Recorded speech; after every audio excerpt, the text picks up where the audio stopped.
It's all about compassion, all about the passion, all about the lyrics touching minds everlasting. The rapture, attraction, giving hearts to the heartless. Cause being an artist is my only catharsis. All about. Hello, welcome to Inside the Six with Ian and Thomas. Just a little podcast. Hi, everybody. Soccer news going on in mostly Premier League. Not much going on, but what did go on was big news as it happened. You want to start with the shocker of the week? Yes, talking sir. about Man United.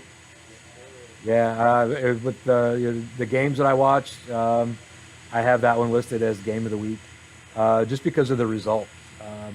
The match itself, it was a football match, and I always enjoy watching them no matter what.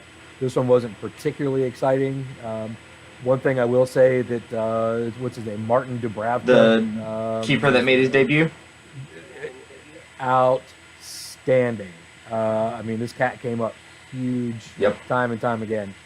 And there's actually a little bit of news about him that now Newcastle is fighting he's to them on loan, is my understanding. And Newcastle's like, oh, okay, this guy did so good. He actually got man of the match according to FotMob. Which you don't see stuff like that. You don't see goalkeepers win man of the match. Usually it's striker, midfield, or something like that. He was there. He was the difference in the game for Newcastle. The goal was a big deal too, obviously, because it was the winning goal. But the fact that Dubravka kept everybody out. I mean, best offense is a good defense. If you can't score, you can't win games. You can't win points. And obviously, I mean, this is a huge hit to Man United. You know, if they even want to try and catch up to Manchester City in the Premier League, they're gonna have to keep track with them. And the way that the City's winning, you can't lose games like that, especially not in teams like Newcastle. Yeah. I mean, those are, for a team like Manchester United, those are easy points that you should pick up automatically. And Right. they didn't. And I don't think it was anything against Jose Mourinho. I don't think he's not gonna get sacked for losing to Newcastle. It's not gonna happen. But it's definitely like a small hit on this season for them, because they are having a good season. They're still second in the Premier League, still in Champions League, still fighting for titles like that. But I mean, to lose to Newcastle isn't a good mark on the season. No, it's not. And they're still in second place. They're not firmly in second place at this point, though. Third place is only 2 points behind. Fourth place is only 1 point behind third. So the top five, the top six, let's say the top five. I mean, 52 points, Tottenham Hotspur. 52 points. Chelsea's in fourth with 53. Thank God. Liverpool in third with 54. And United in second with 56. Mm-hmm. So, I mean, 2, 3, 4, and 5. Listen, those spots are still up for grabs. And dropping 3 points, to United on the road. I mean, obviously, I don't think it's going to happen. I would put money on the fact that City's going to win the league. I mean, they have 72 points right now in first place. That's ridiculous. Yeah. I mean, and they're doing everything they set out to do. Pep Guardiola, took the time to put his team together, and they're working. Now, last week I saw a little thing. Kevin De Bruyne, who is one of my favorite players to watch, made the comment that they were all very tired. The team was tired. They were starting to wear out. So Pep Guardiola actually gave them a couple days off. Which is what you got to do if they're like that. You have to. I mean, these guys are playing top especially football. I mean, they are coming out of the gate after every single opponent. Mm-hmm. They are not holding anything back. Especially with this week, they're playing Champions League. I mean, going up against Basel. I mean, statistically, Manchester City has never really played very well against Basel when they do. So, I mean, this is a good test for them. Can they continue on in the round of 16 round of 8? No. Yeah, round of 8. Round of 8. Round of 8. In the Champions League at the same level that they're playing in Premier League. Obviously, this last game they played this week against Leicester City, just dominant. I mean, 5-1 finish, and Yeah. I don't see them stopping anytime soon. They are the most well-oiled machine I've seen in this game in a long time, and they're bulldozing through teams like it's nothing. So Yeah, and they're exciting to watch. I mean, Sergio Aguero with 4 goals. I mean, now that used to be a regular thing for him. I mean, this guy would come off the pitch with the game ball all the time with a hat trick. And he's kind of, I don't want to say he's slumped. I just think he's not the only top end goal scorer. Exactly. He's got so many he's gotten help players around him. Right. It's a good thing to have. Another blowout this week. Huddersfield beating Bournemouth 4-1. Good on Huddersfield. Finally getting points in the new year, or getting a win in the new year. It's their first win since December 16th. And it wasn't. And they were good goals too. I mean, they were like, wow, saw that coming.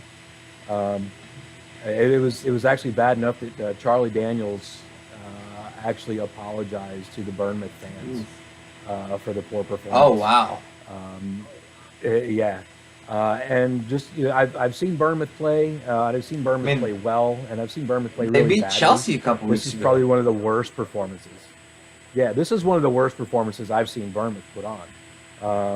And it might be just it's getting late in the season, and if you got a team, if you got players like Kevin De Bruyne and Vincent Kompany and Sergio Aguero who are saying, listen, we're tired. Imagine Exactly. teams like Bournemouth. Obviously they're not top players like City has. They're still athletes. That, I mean, obviously some are a little older, some are a little younger, some are still getting used to the game. They don't have, I guess, the stamina, the endurance that some of the other top players do. So I mean, just regular games, just the league play, FA Cup, EFL Cup. I mean, that'll tire teams out as well. And it does happen. And unfortunately, that is part of the game that teams do have to deal with. And I hope maybe they can pick back up after this loss. Just kind of shake it off and move on to the next one. But they play Newcastle next week, so I mean, and Bournemouth is not a bad team. I mean, they have a lot of talent, they have a lot of skill. I just think it was just one of those days. They just had a day that the gears didn't come together, and every team has them. Well, and I mean, so hopefully they'll be able. They to may be back. facing Newcastle, but it doesn't mean anything. I mean, Newcastle is might be coming off a high, with that drive. They want more points. They're hungry for more points. I mean, with a goalkeeper like that, I mean, they might get it. So I'm actually excited to see that game next week. And see how that plays out, because two bottom half teams and that are lower table teams that are duking it out for points, especially the way that the table is right now. I was just going to say that, especially as tight as even the bottom half of the table. We talked about the top 5, and between 10th place where Bournemouth is at 31 points to 17th place is 27 points. That's 4 points from. I believe Newcastle actually, with their win, that moved them. If they had lost that game, they would have gone into relegation zone, and just by winning that game, I think pushed them into 13th place. And that's absolutely true. That would have put 13th. them. It would. Well, they're in 13th now, but had they lost that game, it would have put them in 19th place. It's crazy. So I mean, just one game moved them 6 places up. Games like this one coming up with Bournemouth and Newcastle next week, it's going to be huge for both of them. We're coming down to the wire. We're 27 weeks in. There's 11 weeks left. So I mean, that's 33 points available to every team. Someone's got to go. Right now, West Brom sitting firmly at the bottom with 20 points. out of 5 points 27 behind games. Stoke, which is not where you want to be in the relegation zone. You don't want to be 5 points behind. I mean, that's 2 games. Yeah, not this late. And speaking of West Brom, my boys in blue finally back to their winning ways. With a solid 3-0 win. Eden Hazard man of the match, Yeah, and good goals. He's unstoppable. You know, when he gets in the mood and he gets the. I mean, I watched the goals, and I knew they were coming. I mean, as soon as he steps into that space, and I mean, no one closes him down, he's going to hit the target. He's going to at least stretch a keeper, and that's all there is to it. And he did brilliantly. His Great first strike. goal, I don't know if you noticed, was assisted by Olivier Giroud. I did not. Olivier Giroud got his first assist for Chelsea Football Club. So That's the third time he's touched the ball, so good on him. I still don't like him. I mean, he really hasn't had a chance to, I guess, prove Not himself my favorite. in the squad. I've never been a fan of him. But I mean, Eden Hazard with 2 goals, Alvaro Morata, coming back, getting an assist as well, and then Victor Moses on the board as well is huge for him. He doesn't Yeah, get that on was there a good goal, much, too. but when he does, it's usually spectacular. And then with this game, there's news on both sides. Let's start with West Brom. After this, just a couple hours after the game, fired their CEO and their general manager because they are at the bottom of the table right now. That is not what I would have done in that situation.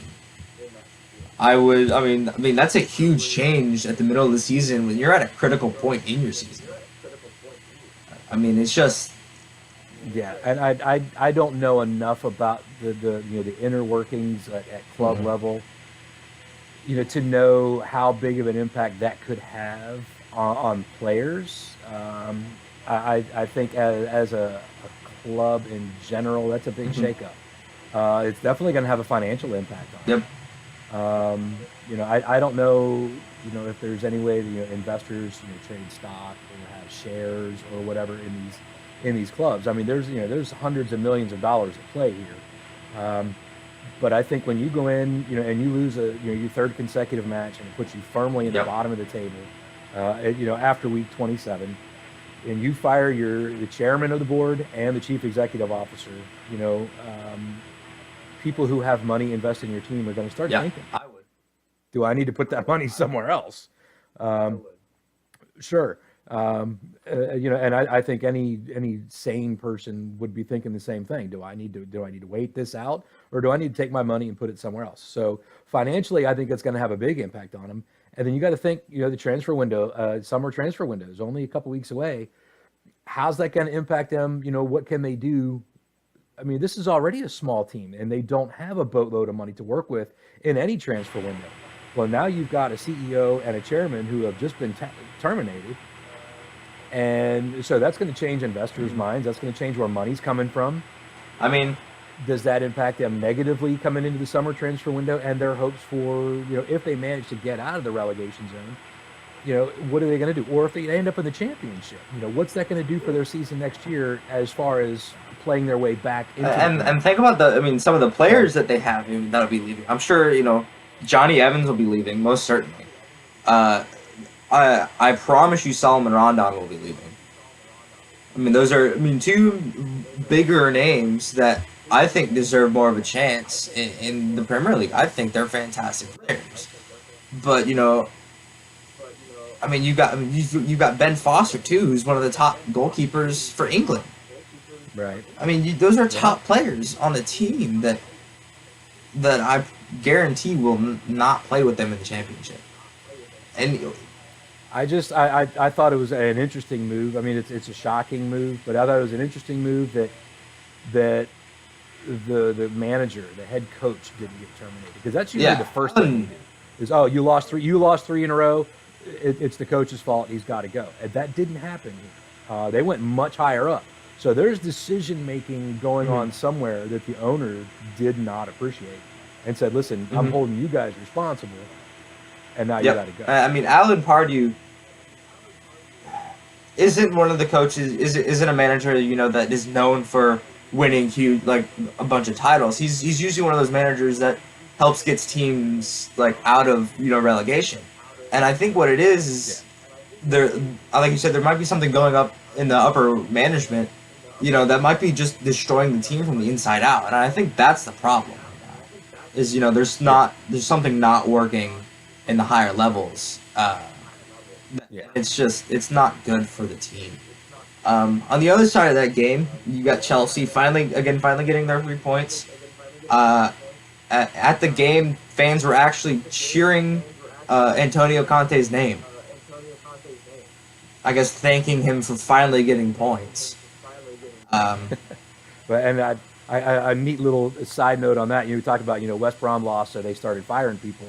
Ahead of time of this match, I found a little news blip that said it was basically 6 Premier League managers who were fired immediately after losing to West Brom. And I don't remember who all they were, but 2 of them were actually Chelsea managers. Other Manchester City, Premier League managers who lost the game to West Brom, and the ownership said, "You got to go." So that coming into the match, is that a little extra pressure on Antonio Conte? I mean, he's already, he's starting to feel a little bit of heat, I think. And then coming into this match with that on, maybe looking over his shoulder a little bit, saying, "I better push a little bit harder on these guys." But yeah, I'm glad to see they got a win. I mean, it's Chelsea. They're a powerhouse, and they're always gonna be.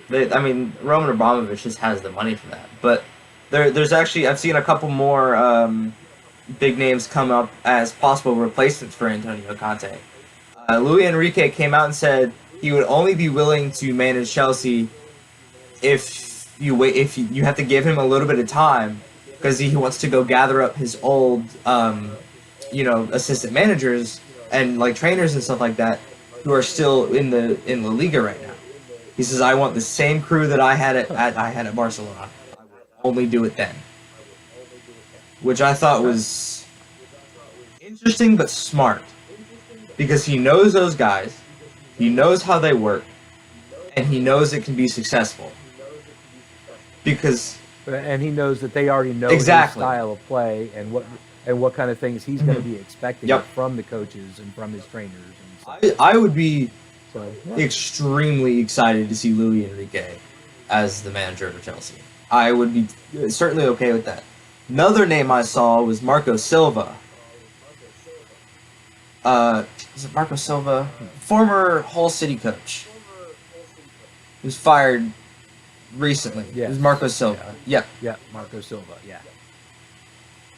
Maybe? It was Watford? Was it Watford? I think it might have been Watford instead of Hull. I think it was Watford. Yeah, I think it was Watford. Because Hull's not in the Premier League this year. But I would be okay with that, because I've seen some of his games. I've seen his style of play, and it's not terrible. I think his biggest problem was players, which is another big problem for a lot of people. Is you can't win games without players. You do need well, and that's talent. That's the absolute fact. Which is why teams like Manchester United, Manchester City, have that much success, because they have money. They can afford players like that. A lot of teams can't. But I mentioned Hull City, and there's a piece of news that I found this morning that I thought was absolutely devastating. And I remember. I remember we watched that live together. I remember that. But Ryan Wilson, former Hull City player, was injured in 2016-2017 season. He fractured his skull in game with a head-on collision with Gary Cahill against Chelsea. Unfortunately, that injury has ended his career. He's been recovering for over a year now. He's been going to several different neurosurgeons, neurologists, brain scientists, and they've all told him, "Do not go play professional soccer. You are risking your life if you do." Which I think is sad to hear. He's 26 years old. and to end his career like that is devastating. I mean, for anybody to hear. Yeah, that's a bit of stinky news. It is. I remember watching that match, and I remember seeing that injury. And when I found out that, that he'd been hurt as bad as he was, and I want to say I remember Gary Cahill's first stop after the match. I remember that as well. So I mean that was class. There was nothing sinister. There was nothing about the challenge. It was just one of those mid-air collisions, head to head, and Ryan came out on the end of it, on the bad end of it. And so yeah, it stinks that he's got to end his career that way. But on the flip side, he's got other options open to him. I mean, managing. Thoughts and prayers go out to him. Sure. Possibly coaching, start out, youth scout, youth managing, but eventually, I'm sure he could work his way up if he wanted to. But it is still sad to hear news like that in the football world. Again, I wish him the best of luck. Chelsea actually tweeted when they found out earlier today that they tweeted best of luck on any of your future endeavors, which is also class. Well done to them. Right. To notice that and mention it.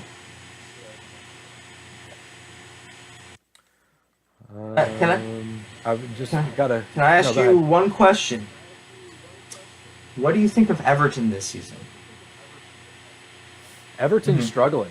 Everton's struggling a lot. There's something not firing there. They've got Big Sam. They're very inconsistent right now, and I think that goes against every fiber of the Everton existence. They're not used to being inconsistent, and I think it's messing with their heads. And it's not like they have. They beat Crystal Palace, but it wasn't the shiniest part of that match is Gylfi Sigurdsson. Who's not? This is his first season with Everton. He came from Swansea. Gylfi Sigurdsson is a goal maker, goal scorer, and he is cold as ice. He's ruthless, and I really enjoy watching that part of his game. And the really messed up thing about this with Everton being as inconsistent, I don't know. They spent the sixth highest amount of money in the entire continent of Europe in the last two transfer windows. Wow. They're the sixth highest spending side, and they're still struggling. They're barely in top half of the table. They're in ninth place with 34 points. That Everton. They looked much better the second half of their match against Crystal Palace. I think that's where all the goals were scored. But nothing happened. Really, nothing happened in the first half. No cards, no switches, no goals. Yeah. But But they looked much better in the second. I want to ask because I thought the same thing. They've been very. I would put it lackluster. I guess sad to watch almost. And it's not like they don't have talent. They've got Gylfi Sigurdsson. They've got Theo Walcott. They've got players. They picked up Jordan Pickford in the last summer transfer window. A fantastic young goalkeeper. I don't understand why. Got Wayne Rooney. They do have Wayne. He is getting older. And he started. But he's still performing. He's still a solid number 10. Yeah, he's still playing. Yeah. I just want to ask your opinion on that. See how it compared to mine. One last note that I wanted to have for today is Michy Batshuayi absolutely destroying the German Bundesliga right now. Destroying it. Did you see the note that Dortmund is going to push for a permanent signing? They've already said yes. We want him. We want him. Oh yeah. Smart move. Absolutely. He's linking up with everybody there. Especially Pulisic. They had a game the other day. I think it was yesterday. They played I mean, and Michy Batshuayi and Pulisic are just combining like they've been best friends since kids. You know, and you know, good to him. Glad to see he's succeeding. But I hate to see, you know, another former Chelsea player leave to be even more successful than he was at Chelsea. It seems it's happening too often, and I don't know why. I thought that was an interesting note that, I mean, already they've already said, yes, we want to sign him. We need him here permanently. Yeah, after what, 2 matches? But what he's got a goal. He got a goal the other day, assisted by Pulisic, and then he had 2 goals and 2 assists or something the week before. So yeah, he's cranking it out. But I mean, and I've always wondered why Chelsea, and it's not just Chelsea, but they seem to be the one doing it the most. They have all these players, and they're all out on loan. I mean, they have dozens of players out on loan. And I'm, you know, they're academy players, they're second team players and whatnot. And I get it. They want to get them some playing time, you know, see if they can develop them and bring them into first team at Chelsea, or, you know, use them as a bank down the road. Hey, we'll sell you this guy so we can afford this guy. You know, those things. But yeah, I mean, come on, send this guy out on loan when he was performing at the Brentford. He was absolutely performing. Send him out on loan. No, oh yeah, absolutely. I don't know what the thought process is. It's not a decision I would have made. But that's yeah, I did see. unfortunate to see. Actually, I've got my note here. He's got 4 goals in 2 matches. Crazy. So, and I think that's wrong. I don't think he had 4 goals in 2 matches. He only had 1 the other day against her. And then a couple games coming up next week. Champions League, round of 8 finally coming up. 2 games in the next 4 games this week. You've got Basel, Man City coming up. Juventus, Tottenham. And then you've also got Porto, Liverpool, and then Real Madrid, PSG. Very excited to see that Real PSG game. That'll be a fantastic matchup between, you know, Neymar and Ronaldo, which is obviously the big headline of the game. Next week's going to be pretty exciting stuff too. Oh yeah. With Chelsea and Barcelona, Yep. Bayern Munich and Besiktas, Sevilla, United, Shakhtar and Roma. I mean, those it was Champions League, so yeah, all these guys are heavy hitters. Yeah. And these are going to be some exciting games. But you know, that's the next round this week and next week.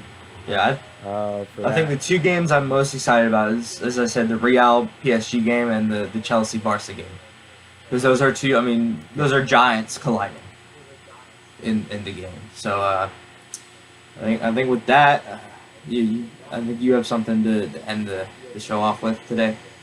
I've actually got 2 things. I had one really cool article that I read the other day. It went through all of the new jerseys that are unveiled for the World Cup. You sent me that. I have to look at that still.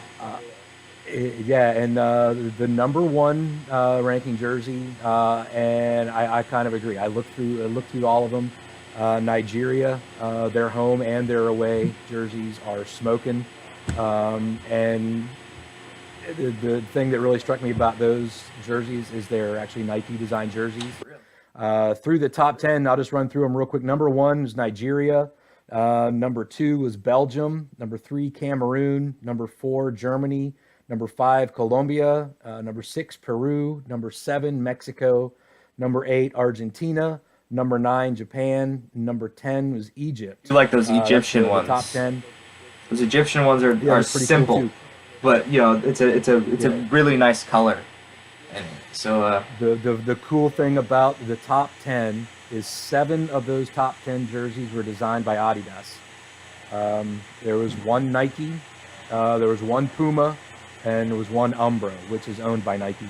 But the other 7 were Adidas. And personally, I don't like Nike's jerseys. I don't like the way they've been designed the last couple of years. They're really lacking a lot of imagination. They're you like, can tell a Nike jersey from a mile away. I mean, this is like we've got 1 color here, just different colors, and then 1 color on the sleeves, and that's it. I mean, it's just I don't know, it's kind of boring. Yeah, I thought the same thing. So, but yeah, the last thing we'll talk Hold on, about. can I say one thing real quick? Sorry. Yeah. Just a quick little self promotion. We do have a shirt shop now with an added design in there. We used to just have just a little logo in the top corner. We now have shirts with a big logo in the center. I actually just ordered mine today. Finally, it should be coming here in the next couple days. I'm very excited. It does help us out a little bit, and I think the design's pretty awesome. Shout out to Owen for doing that. It designs all Thanks, his. Owen. But other than that, I'll leave it off to you. We're just going to end this show on kind of a sad note, especially for the local folks that we know who are watching. The football world lost another outstanding player this past week, Liam Miller, who ended his career as a Wilmington Hammerhead. He came to us as Wilmington fans from Manchester United. You may have noticed that United was wearing black armbands this past week, and those were in memoriam of Liam Miller, who's also an Irish national player. Liam was a fantastic guy, off the pitch, family man, and a good player, an outstanding footballer. He was fun to watch. He lost his battle with cancer. And so we just want to send our thoughts, our prayers, and our good thoughts to his family and his close friends, and to the football community in general. So rest in peace, Liam, and thanks for everything. Hammers till I die. I just want to go over just some quick stats of his career. Playing with, Celtic, Manchester United, QPR, and ending with the Wilmington Hammerheads. He had a total of 346 appearances and scored 19 goals. And then his national career, he had 21 appearances for the Republic of Ireland, scoring 1 goal. Again, I've met him. We both met him. He's a fantastic player. This is very sad news to hear, and all of our thoughts go to him and his family. And with that, we would like to thank you for stopping by. Thank you for watching Inside the Six. We'll see you all next week. Thank you very much. Everybody enjoy your week, and we'll see you next week for week 28 and some Champions League review. Thanks, everybody. Have a great week.